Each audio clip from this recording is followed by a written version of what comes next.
Ako daw. Kahapon nung ako'y pauwi dito sa atay, medyo nagtatakip silay. Ay, merong mga naglabas ang maitim na ibaw. At ako nilantaka ng simbar dito sa atay. Ay wala ho kayo note, kaya nasa alaman ng baka. Maya-maya, nasimbar ako ng ibon eh. Biglang umayipoy ng malakas na hangay. Na malabig-labig na dumampi sa akin balat. Bago paglingos kong ganyan eh, may multaw na parang nag-uusok-usok na malaking lalakay. Ay nakatalukbaw. Bago hindi ko maaninag yung mukha. At medyo madilim. Ay, sino kaya yun? At yung suot din niya ay maitim din. Tapos sa may dalang tikin, tapos sa ibabaw ay may karait. Ay naambun-ambunhaw. Ay sabi ko doon sa lalaki, pumasok muna ako din eh. At kay mo po, at kay magsumilot, magpahipahinga muna. Ay di mo po hudi yan. Yung lalaking yawn.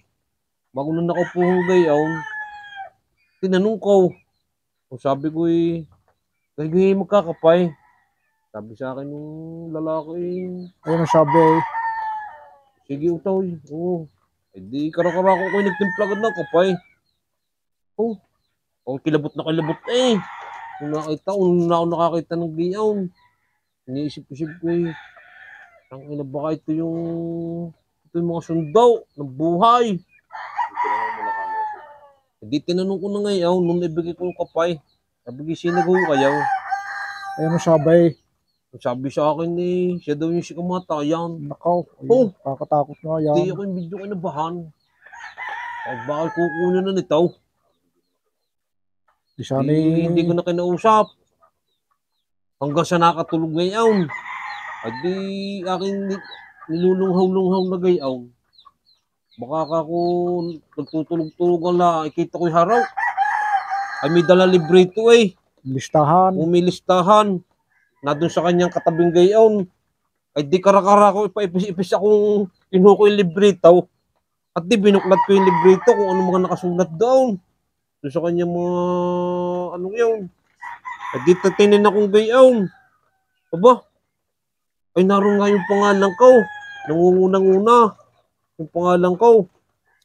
Ay di ngayon ako nag-iisip siya ko. Diba atong ako'y kukunan ito ngayong araw na ito. Ang ginawa ko, di aking binaba dito yung libro, itulog eh. Ay di ginawa ko, binura ko yung pangalan ko sa unahan.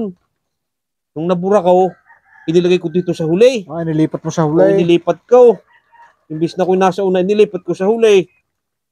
Ay di nga ibinalik ko na uli yung libro doon sa kadais niya. Maya-may nagising. Sabi ngayon eh, sabi sa akin eh, salamat Utoy sa magandang loob mo. Sabi ko eh, walang anuman ho yun. Pinapasok mo ako. Pinagkape mo ako.